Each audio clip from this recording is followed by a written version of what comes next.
washroom, here I am. um, it's my birthday, so I figured I would like do a bit of a quick little stream. Um, I figured I'd jump on 2005. I got my tablet here in front of me as well as my phone, so the thing's kind of weird, whatever. I'm also sitting here listening to some Crystal Method through my little iPod. Yes, I have an iPod. Ooh, old technology. Give me a break. Anyway, it's one of those things. I mean, I love old technology, I always have. So um, hopefully it will hold up because I got my little battery pack plugged into it. So anyway, looks like I was looking at TFW 2005, and they have got some crazy stuff going on here. Trying to figure out how to work my tablet because I never really use my tablet that often. So let's see here. Oh, I don't want that. And it looked like they actually had revealed some stuff just recently, which is kind of crazy. I myself have been into a lot of the older stuff, but I'm aware of the new things that have been coming out. According to the scroll page here, we got a first look here at the Commander class Armada Optimus Prime, and this thing looks really good. Like, looks like there's only like 3 pictures of it. Oh, well, no, we have another in hand here. Not a bad looking vehicle. It really looks a lot like the original toy in a lot of ways. It's got the raised Autobot piece that usually becomes like the chest piece when you turn it into robot mode. I don't know how it looks like in super mode, or did they actually have a picture of that? Yeah, I guess they do have a picture of super mode. It's kind of cool how they engineered that. I'm trying to blow this up a little bit and look at it a little more closer. I don't have any pictures up for you guys to look, so if you guys want to go to TFW 2005, it's actually on the front page. But looks like they put up this Armada Prime. I actually used to have the original Armada Prime, and I sold it off years ago when I was killing off some of my collection because, like I said, I had too much. And there's a point where there's too much, there's just too much. And this is actually pretty cool. It looks like it's going to have pretty good, decent articulation. The smaller Optimus Prime robot does kind of look like I want to say more of a hyper enhanced version of Bendy Prime. If you guys remember Bendy Prime was basically a more articulated version of the original Armada Prime that came with the trailer. Not bad. The truck mode, my God, I love this truck mode. It's got the whole like gun piece that kind of sticks out, or whatever. Like, I don't know if it was a gun piece or it was like a launch piece or something like that they put in the front of it for it to be able to, like, send minicons off or whatever. That's kind of cool. It's actually on there like that, and it does look like the actual in-hand pictures have pieces of the. Looks like the trailer itself. Yeah, it looks like the trailer itself equips the piece onto the front of it, because it looks like they got that front piece just kind of disconnected. I mean, the detail is pretty on spot. Like, I cannot complain about that detail. I'm kind of wondering how those smokestacks work, though, because the original toy, you took both smokestacks, put them together, and it became a gun that you can use. It doesn't look like the smokestacks actually do that in this one, but I don't know. I mean, it's got a good picture here of him holding a rifle in both modes. In the smaller and then the super mode, which is pretty cool. I do like that. That's pretty nice. Can't really complain. It's not a bad looking Optimus. It says anything about when the release will be? Probably not. Doesn't really say anything about release date, but says hopefully we'll get an official reveal soon. Until then, check out the pictures they have. Looks like a lot of people on 2005 are pretty excited about this one. I don't blame them one bit. It's very cool. And then it looks like we actually have more Dinobots. Who doesn't love Dinobots, seriously? First off, one of the big ones I saw here that was like released was this black version of Grimlock, which is basically a shattered glass, which he's in Triptychon colors, basically.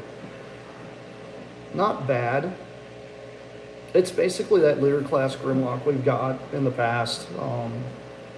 It's not terrible. It really does look good. They did a lot of really decent paint work here, it looks like, on him.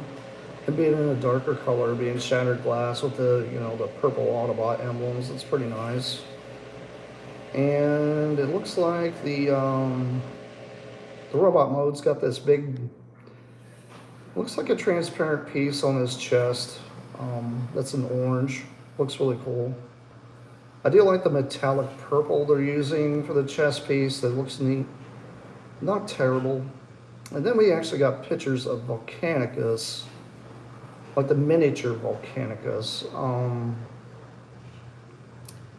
Two of the Dinobots we were speculating on. One of them here being, what was this other one? Is this actually Snarl? Yes, it is. Looks like. You have to remember I'm reading, so I'm not like, I didn't really like jump on here right away because it's been my birthday. I've been kind of busy today. But let's see here. Okay, so this is Scar, and he's an Ankylosaurus. Looks like. That's pretty cool. I actually think it's neat that they made an Ankylosaurus. That's a different take on a Dinobot. The robot, or not the robot mode, but the dinosaur mode looks pretty cool. Looks like a little armored ball of fury. Looks like it's got like a fist attachment or something like that that becomes the tail. And then in robot mode, he looks pretty cool. Really can't complain. I can definitely see where maybe we're gonna get a Dino King here. In the fist, there's a gun, like in the center. Now it looks like he's doing some inappropriate thing, like flipping people off or anything like that. But seriously, I can already see a Dino King coming out of this just because of the fact that it gave us an Ankylosaurus. The Ankylosaurus was a big part of Dino King back in the day. I don't know if you guys ever watched Transformers Victory, but he's on it. Dino King is going to be probably I would assume that's probably going to be a Pulse exclusive thing when that comes out, but it's cool to see Scar in his full-on robot mode. He actually looks pretty good. He doesn't have a whole lot of insanity going on him compared to the other two. And then Swoop got revealed as well, and he looks pretty neat. I actually don't mind what Swoop looks like. He looks like a tiny version of the original, I would say like the original one that came out like years back. Like, well, the original toy. Because it looks like his legs will fold out, a lot like the original Swoop did. Looks like the chest piece will actually be the beak, which is kind of cool. I really can't complain about this toy. It's actually not terrible. There's a lot of people out there I know that really do want to complain about these things. I actually like the head sculpt on him as well. But I mean, these smaller ones are pretty neat. I cannot complain about that one bit. I think it's kind of cool that they've done this. Looks like he comes with the other fist. So I'm assuming he becomes the other arm. Yeah, it looks like the guns are actually going to become the fist. It looks like they combined together to make that center gun I was telling you about on Scar. So that's kind of cool. And I thought I saw pictures somewhere of him actually being combined, like a more in-depth look somewhere on here. I'm looking on DFW 2005 for those who have been joining just to check out what I'm doing. And let's see here. thought I saw a picture of it somewhere. Yes, I did. Waiting on my slow old laptop, or not laptop, but my old tablet to work. Let's see here. Oh yeah, okay, yeah, they're okay. We got a picture of it looks like he's there with two Grimlocks as the feet still. So Snarl hasn't been revealed yet, so that's the only one. Looks like Scar makes a pretty good arm, and so does Swoop. And I do like the idea that he's got these guns on his fists. So that's very, very Dino King. So I'm wondering if they're going to re-sculpt the head on this for Dino King, because it'd be really, really interesting. I think it's going to be a cool little desk toy for you guys out there like small robots like I do. I'm personally a big fan of the smaller stuff. Am I going to buy this? Unfortunately, no, because I happen to have a knockoff combiner of Dinobots, and it's like 5 of them, and they combine together, and I really don't need another combiner like that. I do need to get around to a review of that, though, so that's something I'm planning on getting into. Let's see here. What else have they revealed? Have they revealed anything else? Nothing that I can see that's not that. Yeah, everything else is pretty much the stuff that I've seen that's been revealed already, like in the past week or so. It's on here.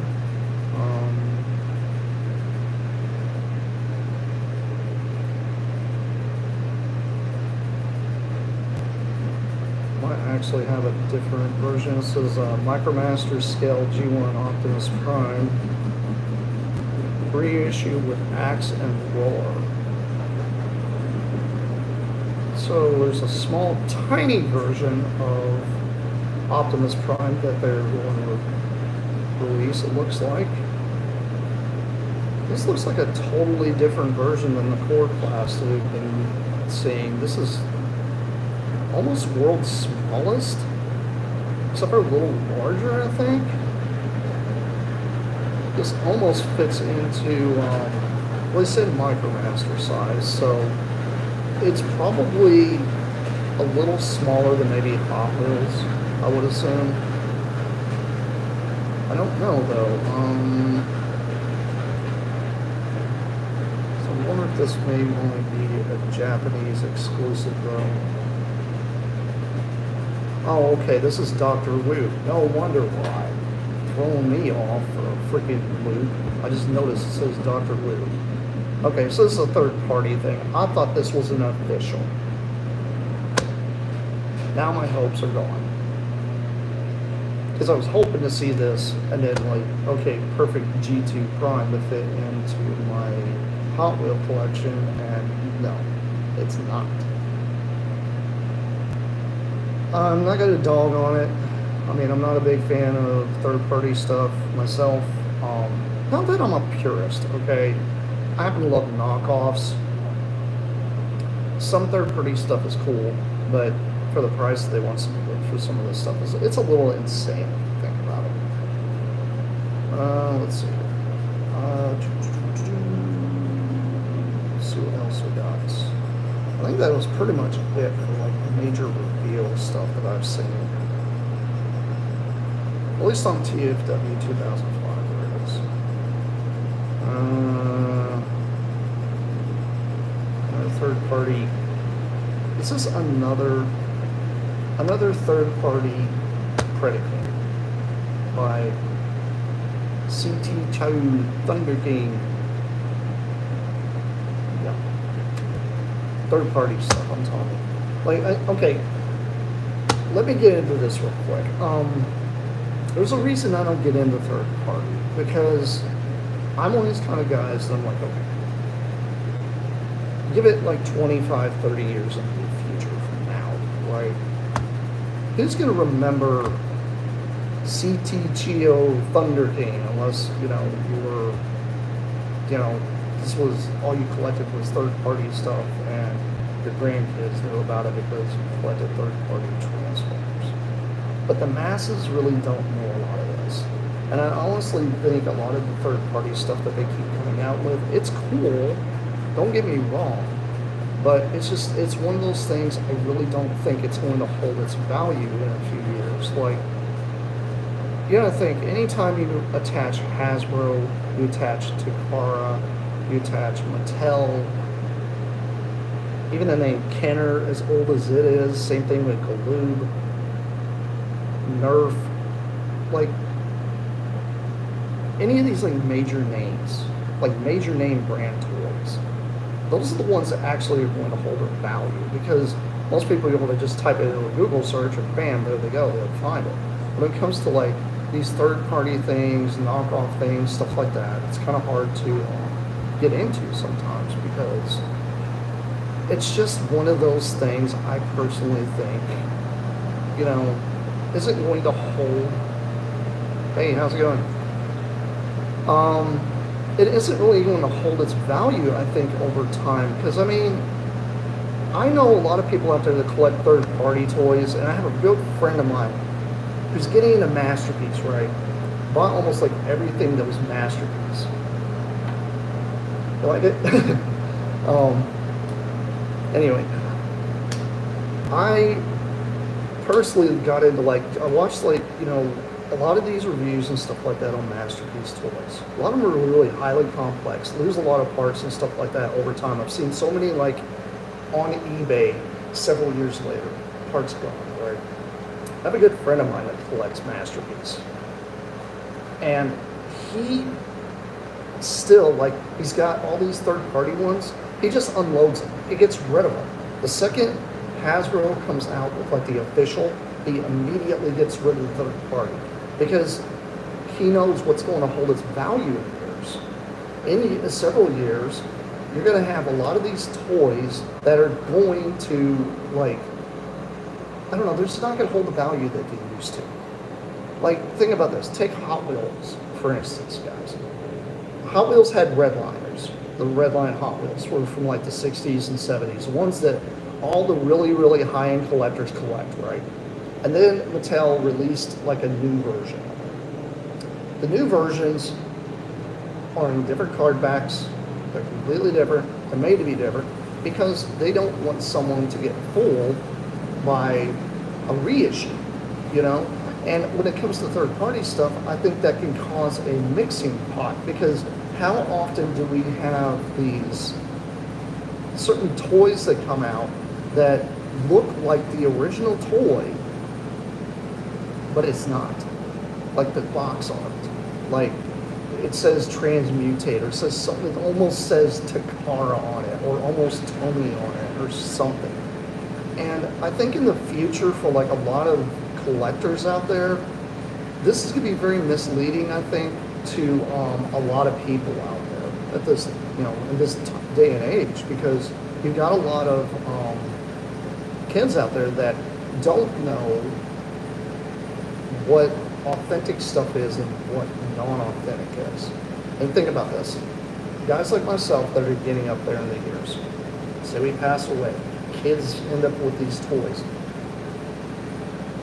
Heck, significant others, family members, stuff like that. And they're trying to look online to unload this stuff, to get rid of it, to get however much they can out of it.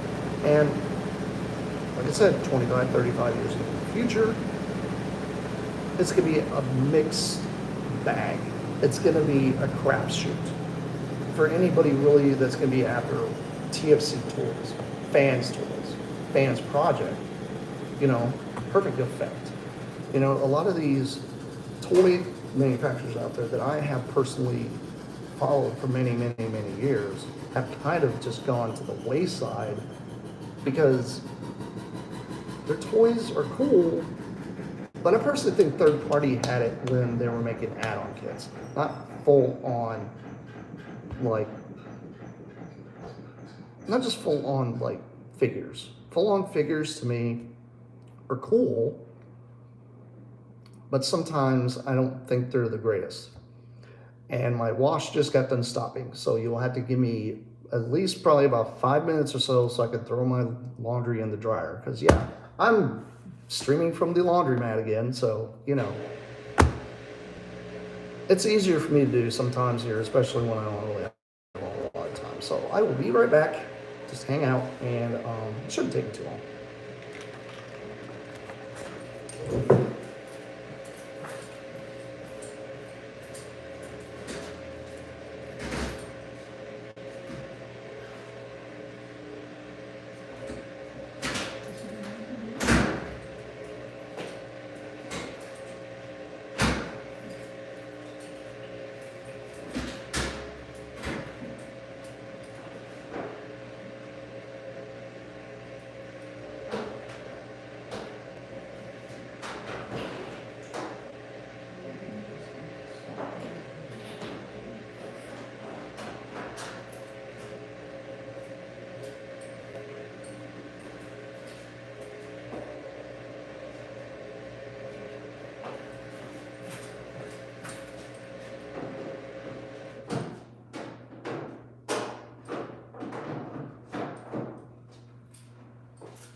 Alrighty, I'm back.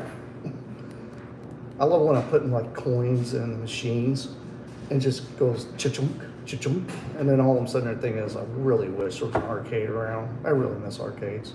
I don't know if you guys do, but I do. I really miss arcades. Anyway, what I was saying about third-party toys. They're cool for only certain people. Same thing with knockoffs, like me. I like knockoffs. Only certain people search them out.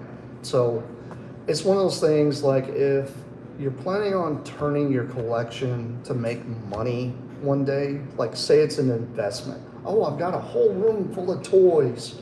I want this to be an investment to be able to like sell off to like, you know, whatever, you know, whenever I get old and I can't live anymore or whatever, you know, so that way I can help support my family. Well, that's a great idea, but I think turning profit on toys is kind of not a good idea, especially nowadays, because there's so much out there. Yeah, I mean, I don't get me wrong. I'm not dogging third-party toys because I actually had a few myself. I really wish I would have kept my Glacial Lord. I sold off Glacial Lord a long time ago as Fans Project's version of a Generation 1 combiner that had about, I would say, like a chest gimmick, almost like the Breastmasters almost, where the little robot became like the actual head for the robot. And then it was a really, really interesting take on prehistoric animals that combined to make a cool robot. But the thing is, when I look at the aftermarket value for that thing, it really hasn't held like its value. It's just literally just stayed stagnant. It hasn't gone up and it hasn't gone down. It just literally stays at about $150 for the whole set. And it's only certain people looking for that. That's my thing.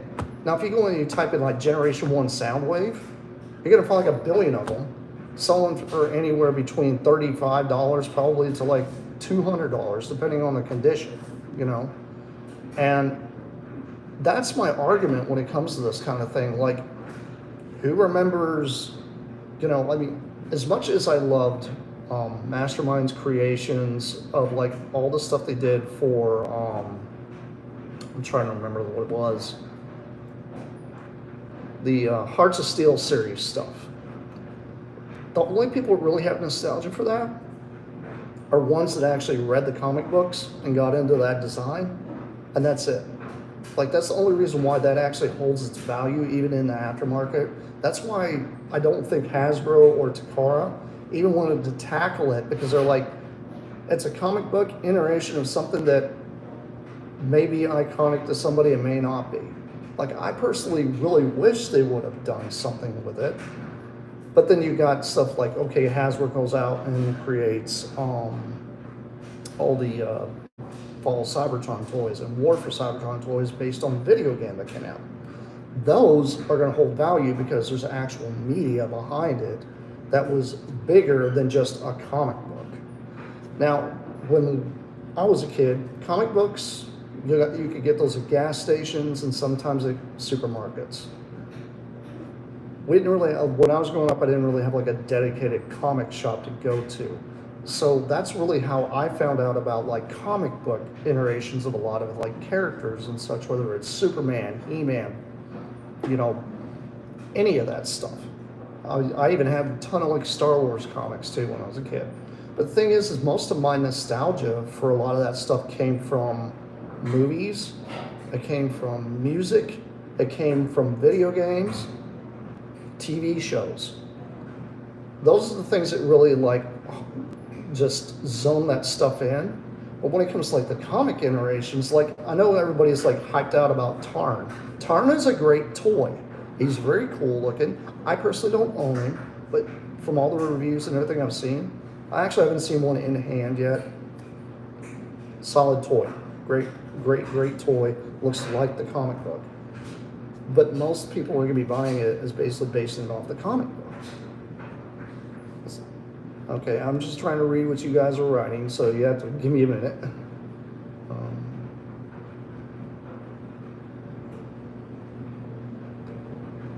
Yeah.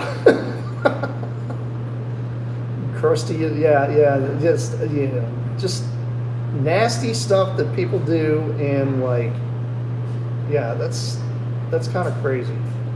I'm always kind of people that, growing up, I loved going to like coin ops and playing arcade games, you know? There's times I'm like, I really wished they would embrace more of that, because that's what really brought together community, I think, because here's an idea of my childhood when I grew up. I'd ride a bicycle to school. Here I'm like, what, 8, 9 years old?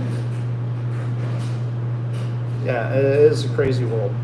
But here I was like 8 or 9 years old, ride my bike to school. I'd get out of school at 8 or 9 years old. Me and like a group of like 6 or 7 of my friends, we would get together and we'd go to this local like plaza. This local plaza had a movie theater, pizza shop, ice cream shop, arcade, all in one area. It was like bliss. And that's where our allowance went. We went there to hang out, to have fun.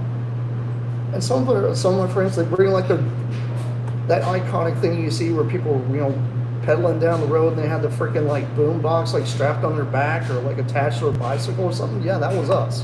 We were running around doing stuff like that, you know, and it was fun.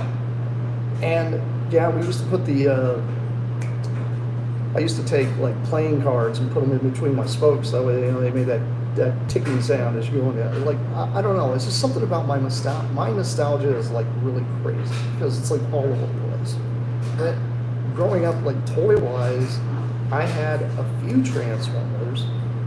I didn't have all the craziness that everybody has nowadays. And I mean, I myself, you guys know me, I've had an insane collection in my life. But I have been like humbled by this insane collection by getting rid of half of it because it wasn't doing anything besides collecting dust.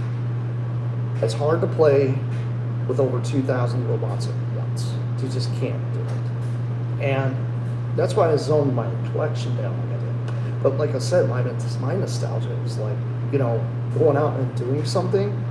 But I mean, I had all the different kind of hot toys back in the day. I had Hot Wheels, I had Micro Machines, I had Megaforce, which is something a lot of people never had. That's why I personally did like a ton of reviews on my channel about Megaforce, because Megaforce did not get enough love. That toy line really died off real quick. Because there's a whole like second wave that was planned that never even made light of day. But that was riding on the hype of the smaller versions of Hot Wheels that they started coming out with to try to compete with Micro Machines. Everything started getting smaller, but then you had the Micromasters that came out around that time too.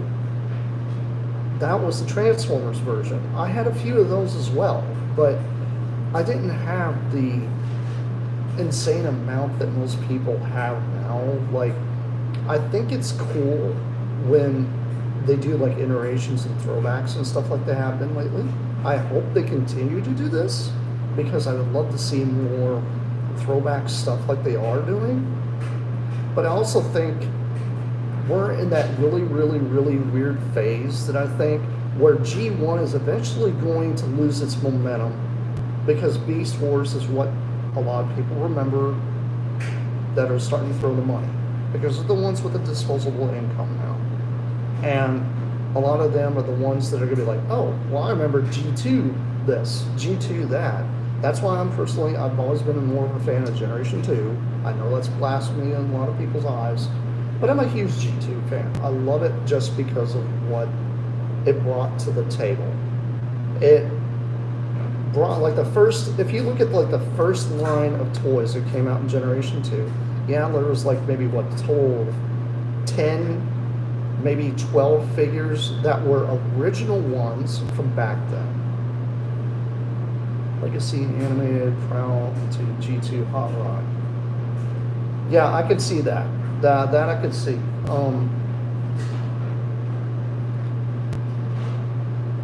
Yeah, I agree with you. The nostalgia is getting kind of nuts now. I think the creativity, and this is what I was about to get into. If you look at Generation 2, Generation 2 had like a handful of toys they brought from the G1 line. They were the only ones that were brought out like in a first wave thing. Then they were gone. After that, everything was unique. They had to redo, like they created Dreadwing. All that was created, like you had Dreadwing and Smokescreen, which were going to become Starscream and Megatron as well later on in the line. But the line didn't take off because Power Rangers and everything else was killing the market at the time. But that's for a whole other different conversation. The point I'm trying to get across is there was a ton of unique molds that came out of Generation 2 where they did not have that huge of a jump like they did in G1. G1, they really didn't do a whole lot of like original molds. Most of it was still stuff that Diaclone and Takara and stuff like that were more influenced by. When you looked at the stuff that came out of Generation 2, articulation started becoming a thing. The most articulated robot we had out of G1 was Jetfire. And it wasn't even a Hasbro product, it was a Bandai product. And that's the thing, like a lot of people out there don't realize exactly how much is actually influenced by all these other companies out there that created stuff. Like, think about this. You had Whirl, and you also had Roadbuster. Bandai products. They were not Hasbro. They were brought in from a different toy line. Same thing with Omega Supreme, brought in from Toy Biz. Same thing with Shockwave. Shockwave was not actually originally a Transformer. He was a Radio Shack gun. And they decided to paint the thing purple and turn it into that. There's a lot of stuff that literally came from other toy lines that they pulled in that weren't unique molds in G1. That's why I also always say that Generation 2 is where they actually took the risk. They took the leap. Like that's where they came up with the idea of completely reinventing Optimus Prime into Laser Prime, completely reinventing Megatron into a tank, you know, versus, okay, yeah, that was gun law things. But to be honest, think about this. It was the 90s. If you're going to do anything with gun stuff, it would be some Nerf gun, something like that. Like if you really like got rid of the gun law situation that was going on during that time, he would have just been a freaking Nerf gun. That's all he would have been.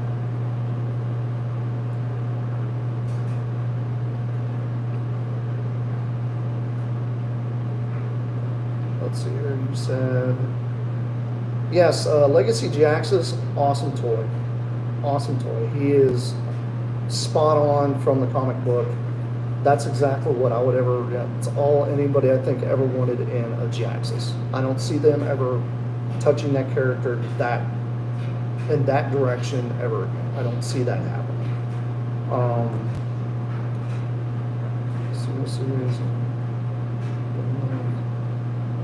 Yeah, I can see them do that. I personally did I did a custom of the hot rod that you're talking about, and I basically made him a darker purple. He was more of a maroon. If you actually look at the comic book, he's more of a maroon color than purple. It's really on that deeper, darker side of red. And all these toys I'm telling you about that I've done customs of, I've done reviews, so you guys can go back and look through my archives.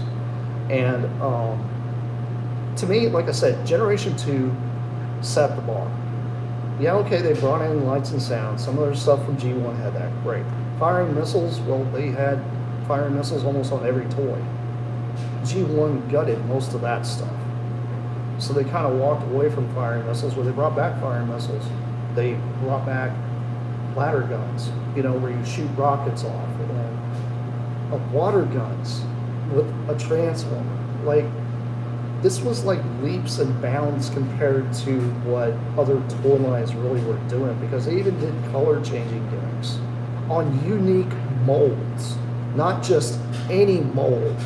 They did it on unique molds. And some of these unique molds, yeah, some people will argue, okay, if you look at all the Stormtrooper ones, the ones that are like the aqua speeders, if you want to call them that too, the ones that change color had the water guns and stuff. Yeah, some of this stuff did come from the European releases. The European releases were at the very tail end of G1 going into Generation 2. They were slotted for G2. I mean, there's a reason why they ended up in the commercials like they did. Here in America, yeah, they changed the colors of them and the names, but it's still the same technology. That's the direction they were already going with this toy line before any of this even happened. And the other reason why I say Generation 2 is so great is because if you look at Machine Wars that came out, Machine Wars is literally the residual leftover of Generation 1 that didn't actually get any American release. Literally what it was. And some unique molds. They also had the flip changing gimmick, which was amazing. I know some people hate flip changers. I personally love them because if it takes me longer than 5 minutes to transform something, there's something wrong with the toy at that point. It's not fun at that point. It shouldn't take you forever to go from robot to vehicle back to robot. It shouldn't take you more than 20 minutes. Like, I think that's my problem with a lot of the movieverse stuff. I'm not one of those people that's going to sit here and hate on the movies, but I am going to say this. The toys are entirely too complicated for what they're trying to accomplish. There's a lot of people out there that hated them because, they'd have a part that would pop off all the time. Try looking online and looking for like complete ones nowadays, and it's such a pain. It's such a pain. Unless you have somebody that literally never transformed them, they're almost impossible to find 100% complete all the time.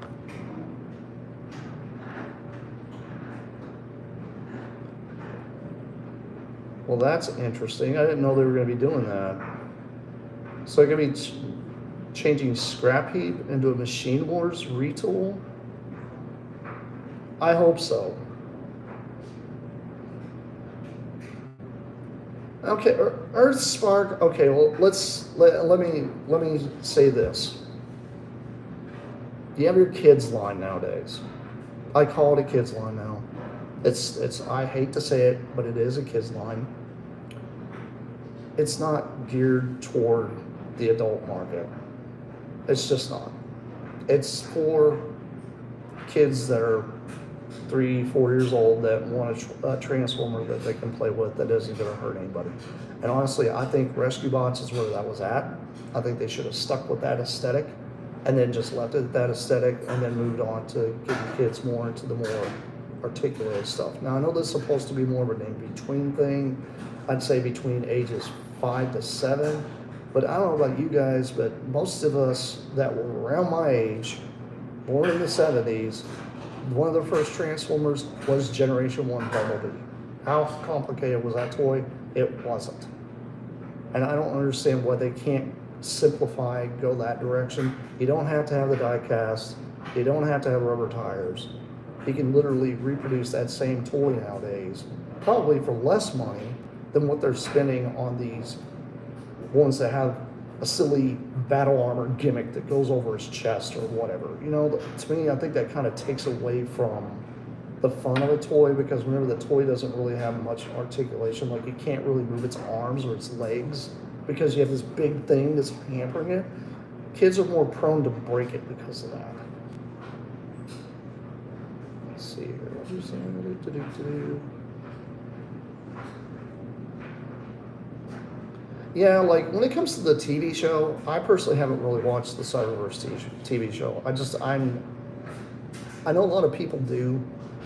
I honestly, when it comes to watching stuff, I'm into like, it's kind of funny. I've been watching a lot of Netflix series stuff lately, and a lot of the Netflix series stuff I've been watching actually has been foreign films, because if you guys know my background, I actually have a degree in film. So my obsession with a lot of that, like watching something anymore, really isn't more on the animated side. If I watch anything animated anymore, it's usually like older cartoons, stuff like that. I did try, and every now and then I dip into this. There's a Netflix series. I know a lot of people are very familiar with it already, but I've probably already watched it like 3 or 4 times by the time I may be on episode like 10 or something. But it's the Castlevania series. I actually didn't mind it, but it's a slow burn series. I don't like to bombard myself with a lot of that stuff because I already have enough that I keep myself occupied with. Like I have. I mean, I do have to work. I love working in a movie theater, by the way. So there are a lot of movies coming out this year I'm going to be like dumping my time into. So, but as for like cartoon stuff, I don't really watch a lot of that. Normally lately I've been watching a lot of stuff about like computer technology, things like that. That's stuff that I've really been getting into. But when it comes to like you said, like the toy scene, I think it's interesting seeing some of the toys that they're releasing, that they're coming out with. Very neat stuff. Some of it's gonna be very niche. Like for those that weren't tuned in earlier when I was actually talking, I was going through TFW 2005's website and talking about their combiner that they have that's coming out, the Dinobot combiner. That's literally going to be, I guarantee it's going to get repainted into Dino King. There's no way it's not, because they've already have like little hints on it, like the chest piece being like a Triceratops kind of monster thing. The guns are like on the center part of the fists, and the fact that Scar is an ankylosaurus is already indications that it's going to be Dino King. There's no way. I personally am one of these kind of people. I want to see him do Monstructor. Monstructor needs more love. See, you literally said that at the same time I did. Monstructor is the one combiner, as far as I'm concerned, that has gotten the least attention. Like, it just doesn't get any attention. Like, even Lio Kaiser, as crazy as that thing is, even got a Combiner Wars release. And it really wasn't 100% like Lio Kaiser. Now, would we love to see a Lio Kaiser nowadays? Yes, I would. I would love to see a Lio Kaiser. But Monstructor, I think, really has been kind of just, he's the guy at the bottom of the barrel. They're literally digging. He's the guy that's at the bottom of the barrel. The reason I love Monstructor, first off, is the stupid, wacky color scheme was amazing. I think that's one big reason why I loved him so much, is because he was just colorful. But when you saw him in the comic books, he wasn't just colorful, he was menacing. He was like, you don't want to mess with this guy kind of thing. Like, he's just psychotic. And that's the whole point of Monstructor. Monstructor's supposed to be a monster. He's supposed to just not like follow anybody. Hey, how's it going there, Jet? But yeah, I don't know. I'm into the crazy color schemes. I just think they're amazing. Yeah, so yeah, you're right. I mean, if we're getting Dino Force, if we're going to be getting Dino King, I can already see it. It's gonna happen. Dino King is probably gonna be a Pulse exclusive. I'm just gonna tell you that, and you guys are gonna probably end up paying some premium amount because they're gonna put it in some fancy box. You all know this is gonna happen. It's already predictable as it is. Like, the second I saw that they were doing core class Dinobots that combine, I was like, yep, here comes the Dino King everybody wanted, because it costs less money for them to make because they know they don't have a huge following. But yeah, it's definitely one of those things that I don't know, it's just I think it's cool, but there's times I'm like, okay, this nostalgia train of G1 is going to end up ending sometime. And with them stepping into doing this Armada Prime that we just got done getting revealed, that's the direction they need to go. They need to go get the money from the kids that watched the Unicron series. I know you guys had car robots in between there. It'd be nice to see a new version of that Optimus Prime that used to power up, that was the Fire Truck Prime. I personally love that version, but I don't see car robots actually getting the nostalgia that the Unicron series is going to get. Like, it's just going to happen. We already got a lot of the Beast Wars stuff, so we're already hitting that. There's a lot of stuff I can see potential repaints for G2. Like, I'm one of these kind of people, I'm like, okay, they did that Starscream, and what was it, Earthrise, the newer version of Starscream, the one that looks the best. Never once have they released it in its G2 colors.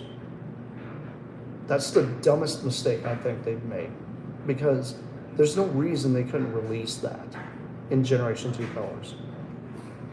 And the other thing is the fact that they said that they're going to be doing something with that Candy Cane Prime, the Santa Prime that came out just recent, which is supposed to have been an Amazon exclusive, which is supposed to look like an Amazon truck, which goes into everybody's little joke at Amazon Prime, Optimus on Amazon Prime.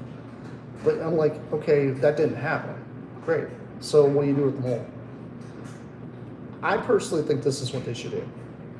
They keep the truck the same way it is. They paint it to look like Sure Shot, aka Hero Optimus Prime. You take the trailer, you ditch the sides on the trailer, you ditch the little thing that's in the middle of the trailer.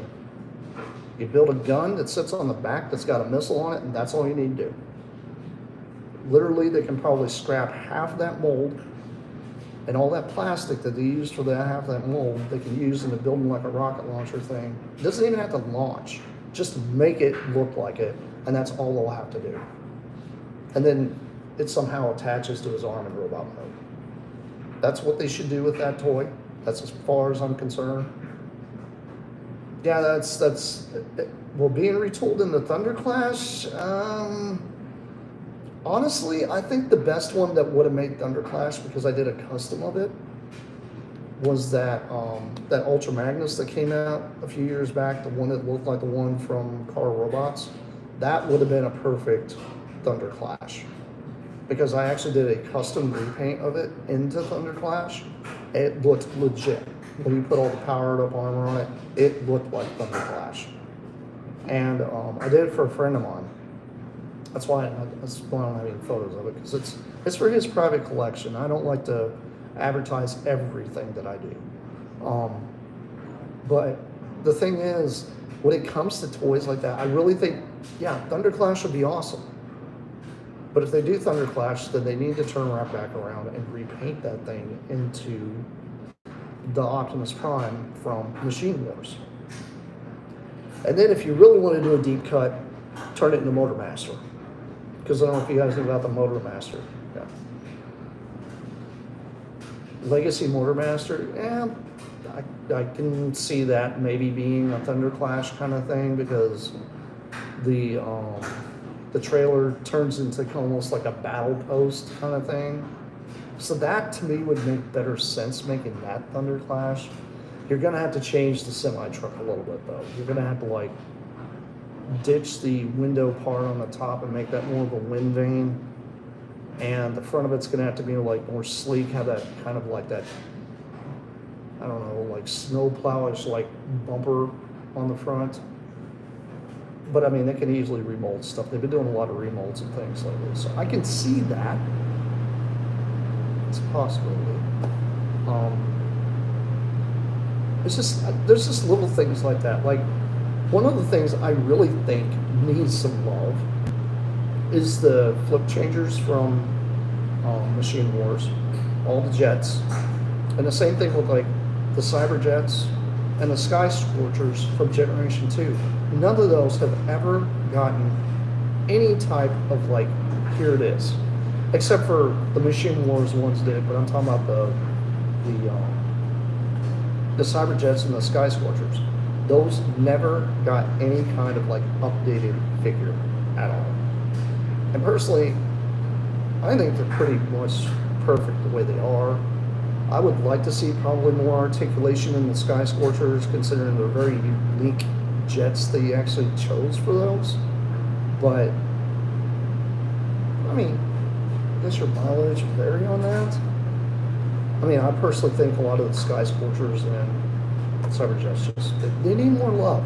They don't get enough love.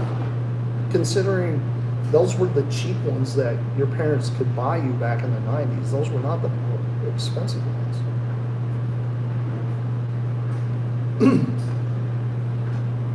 Yeah, the Cyber Jets are really difficult to complete.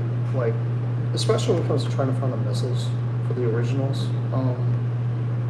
Because they're so easy to lose, because they're just flip fire missiles. That's what they are. I think it's kind of funny because, you know, everybody like throws a fit about Lego having flip fire missiles, like when they first started doing that. And I'm like, flip fire missiles have been around since the 90s, guys. Get with the program. You know, like, that's not something new. It's just, it kills me when people like, their jaw drops when somebody comes up with like a new mechanism that's just almost the same in a lot of ways. It's just not in the same toy line. It's just really strange. Like, there's just so many things. I think Generation 2 was so far ahead. Like, Generation 2 is the one that really adopted light piping. Like, they really like bring on the light piping, make it crazy, you know. And it's just, it's definitely one of those things. The rarest figure in my collection, currently, that I own, I can tell you right now, the rarest character I own, the rarest figure I actually used to own, I used to own Grandis. I had a Grandis. That's probably the rarest thing I ever owned. Currently, right now, I would say the most rarest thing I have is I actually have, I know some people aren't a fan of this guy, But back when you had the Transformers Collectors Club going on, you had the Seacon set that came out, the Collectors Club one, the one where it's kind of purple and blue and yellow and black, kind of like spray painted, kind of weird. I have that Seacon set, but that Seacon set I currently own actually was owned by the designer Pete Sinclair. So I actually have his original set, and I love that thing. Absolutely love it. And it fits in my Generation 2 stuff because it's just literally, it's an insane colored, Pentagon that, or King Poseidon as everybody wants to call him. I personally think he's probably the most interesting thing I have that's not a custom. Because if you look at a lot of my customs, I actually did updated customs of my Generation 2 Defensor and my Generation 2 Minosaur, where I actually did sticker sheets for them. And if you're following me on Facebook, I have my Generation 2 website on there, and I actually have things on there, so I can literally hook some of you guys up with the files that I made, so that way you can print off your own sticker sheets for those of you guys decide to make your own version of Minosaur and Defensor. That's Generation 2. One of the guys that follows me, he's been following me for a very long time. I'm sure you guys are pretty familiar with Collector 75. If you're not, he's an amazing guy. Go check him out. He's awesome. But he and I are pretty good friends, and I sent him copies of this stuff, and he recently put up a video dealing with the sticker sheets and such that he got in order to make him work with the figures he had. It does take a little bit of manipulation on your computer to make them like kind of fit correctly, because what I try to do, this is my process. Let me tell you my process that I did. The process I did to make these stickers is I literally took pieces of paper and I cut them out in a shape like, okay, say on top of Motormaster's cab, you got kind of like that hexagon, or hexagon? No, it's a 5-sided piece. And it basically draws out a shape like this on its top, and you have to split it in half. We have a Decepticon emblem that goes right in the center of it, and I tried to center it the best I could to cut it to make it look right. And when I did it, I tried to get the coloring as close as I possibly could from actually seeing in-hand photos of the original toys, because I wanted to make sure I got it as authentic as possible with the means that I have. Although I'm a film guy, I personally at the time, I did not have Photoshop working. So I did it in Microsoft Paint, and people are gonna laugh about that, and I don't care. Laugh all you want. I made decals for 2 of the rarest prototypes out of Microsoft Paint, and it worked just fine. I personally printed them off, I used them, they worked great. And I actually went through and had to do a crap ton of research on Hotspot.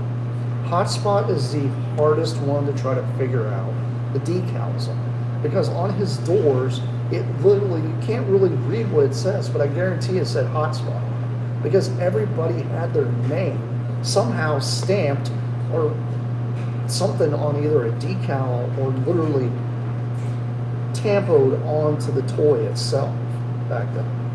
And literally always, well, okay, the Autobot and Decepticon were more tampoed, but still, what I'm saying is the stickers usually said Autobot or Decepticon.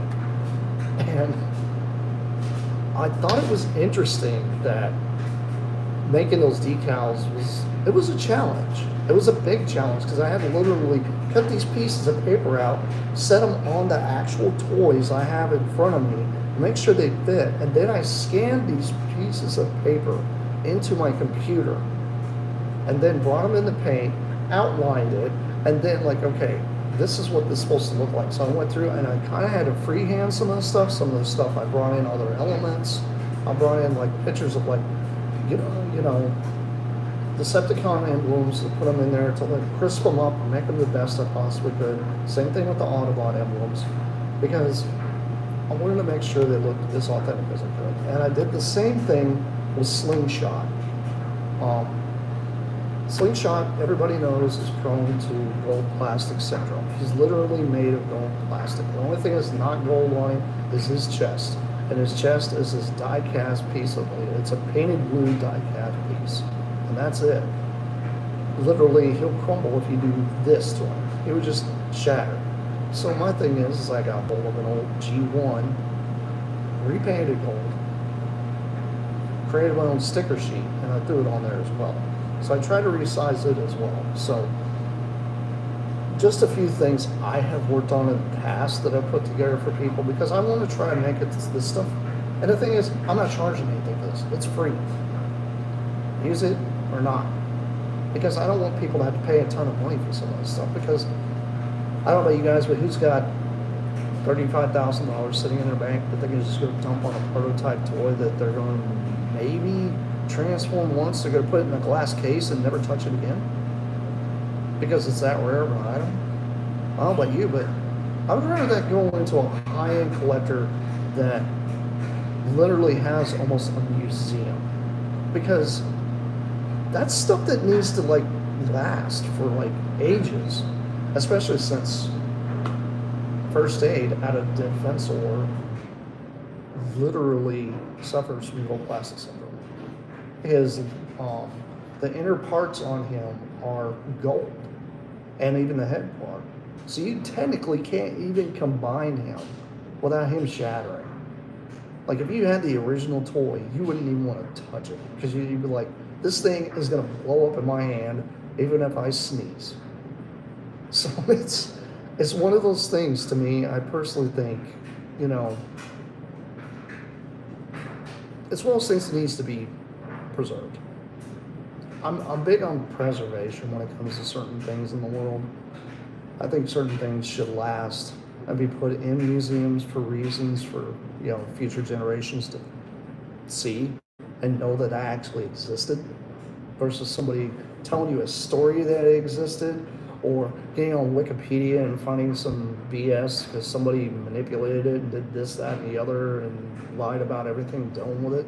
Like I'm not into that kind of thing. I'm personally one of those kind of people. I think it should go like in an actual like museum somewhere, which kills me, because I'm like, you would think Hasbro or Takara, out of all companies in the world, would want to create a museum of the pieces they have made throughout the years for people to see, and an actual museum, like an actual toy museum. Not just a toy, well, I mean, not even necessarily just a toy museum, like a pop culture museum almost, that has everything from toys, video games, comics, magazines, sci-fi movies, you name it, everything. I really think there should be some kind of museum for that, because as this stuff gets older, it's getting harder to find. It's kind of funny, because I myself, being such a nostalgic person dealing with older computers and stuff like that, I did a little bit of research recently, because I was like thinking, oh, I'm gonna do some upgrades, stuff like that to my computer, you know, because my computer's pretty old. And I was like, you know, I might want to just like go like retro with it, because I play mainly retro games. And yeah, just trying to find like an older tower to just build in. It's an insane amount of money. But these newer towers are the same amount. Explain this to me though. Like guys out there, please explain this to me. What is the point in a computer tower that literally just has glass parts on it, one piece of metal chassis, holds a motherboard, a video card, maybe a hard drive? That's it. Where's your CD-ROM? You don't have one. Where's your floppy drive? You don't have one.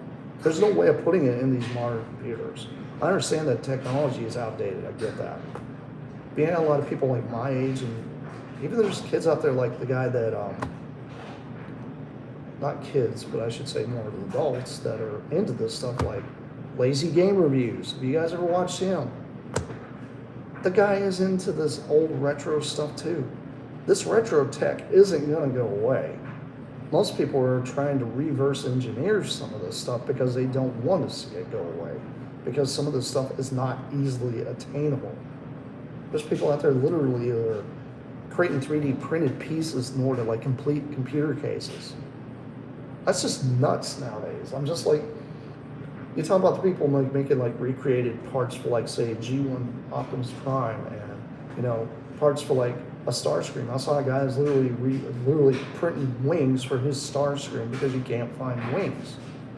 Little bitty pieces, missing from toys for 40 plus years old.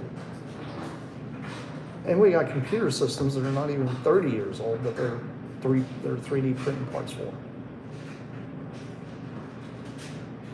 But it's an insane time we're living in right now. It's the only thing I can say. Because it's like, I think people do ride that nostalgia train for a reason. I myself, I like to live in my nostalgia. I'll see you later, man.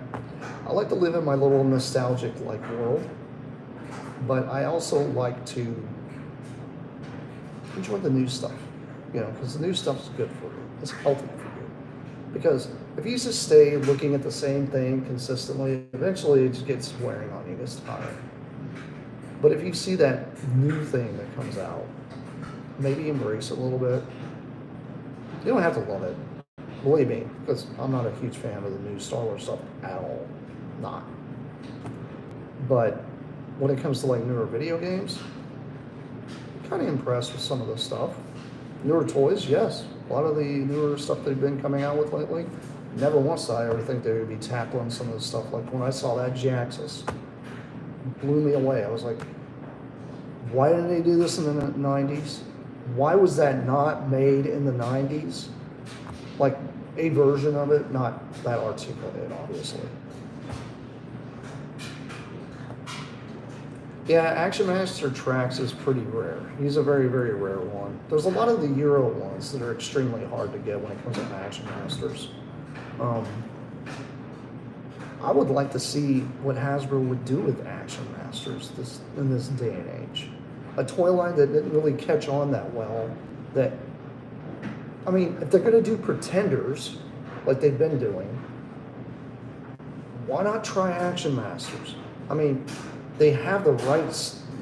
All they got to do is say, hey, G.I. Joe guys, come over here and make this stuff articulated. That's all they have to do. I think they're awesome too. I'm a big fan of Action Masters, always have been.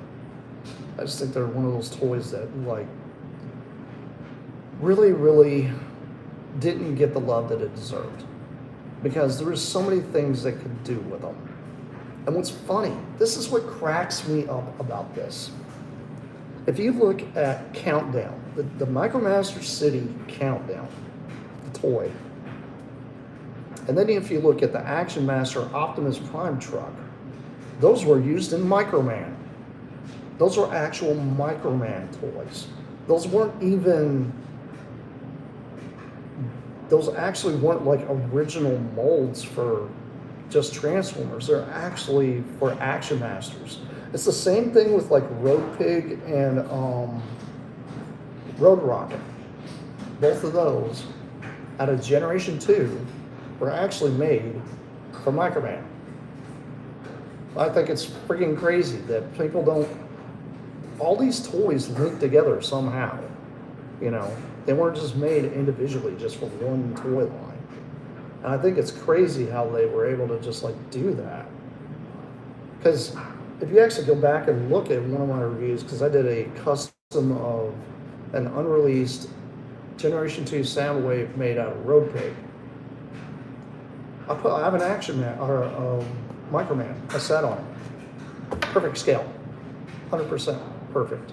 And I did find out, throughout doing a little bit of research, there are 2, maybe 3 translucent versions of those bikes that are just made for Microman. And I'm like, that would have been insane, seeing maybe Hasbro do that for Transformers too, like release those in translucent colors. Considering in Europe, they actually released some of the Spark bots as, I say, re-release, I should say. The Spark bots, like the like Cindersaur, and you had Blaze, and but yeah, Guzzle never got one, unfortunately. But anyway, those are the ones you push, and they had sparks come out the back end. They did those in Generation 2 colors, which were translucent plastic, which is crazy. Like, I personally think it was insane that they turned around and made those in clear plastic. And I'm like, well, you could have done the same thing with the laser cycles, because obviously you did it for Microman. And I'm like, okay, well, if you look at Countdown's base was released in a lot of translucent plastic too from the Microman line. I know a lot of people cringe at translucent plastic, depending on, I would say it just depends on the joint strength of where the piece is put. Like, I watched TJ Omega as well, and he did a review on Tar. Tar's chest is nothing but translucent plastic, and you have to move the chest up and do all this stuff like plugs in, and I'm like, why didn't he complain about that? Like, that's putting a lot of strain on that one piece, you know? And I'm just like, I don't get it. I don't get it. Like, he complains about translucent plastic, and he's got a translucent plastic toy right there in front of him, and he didn't say anything about it. And I'm like, is he slipping, or is he just accepting the fact that translucent plastic's here to stay? Because it isn't going away. I mean, it's been there since the 80s, and look at how many Jazzes and Prowls and all those that are missing the whole windshield piece because it's snapped off, you know? It was made of translucent plastic. One of the customs I did a long time ago was smokescreen. I did a Generation 2 smokescreen. That toy was in really, really horrible shape when I got it. The windshield piece was broken off. The back windows that actually go on his legs, that actually form like the front of his legs, those were both completely snapped off, and I re-glued them on. You couldn't even tell because I fixed it.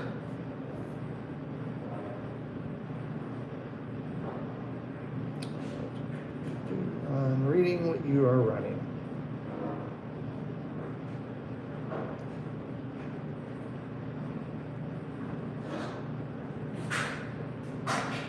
Yeah, crossovers. Okay, Charmin. Yeah, okay. It'd be kind of cool to have like a figure to go with the masterpiece stuff that actually fits in the seats, kind of like the Diaclone stuff did. I really wish they would go back to something like that. That'd be an interesting thing for them to do. I don't see how difficult that would be for them to do, considering, you know, they could budget it. But yeah, I mean, I can see that happening. And it's looking like my phone is getting ready to clunk on me, so I might have to cut this short. Because literally my low power thing came up, and it's like, oh, you're running out of power. I probably should have charged my phone earlier. Yeah, I'm filming on my phone. Anyway. Anyhow, I'm going to go ahead and cut this thing off before my phone decides to die. But I hope you guys enjoyed this little rant and conversation and talking about nostalgia and insanity and stuff like that. Just a little bit of food for thought. Anyhow, I'll catch you guys later. Peace out, y'all. Good night and bye.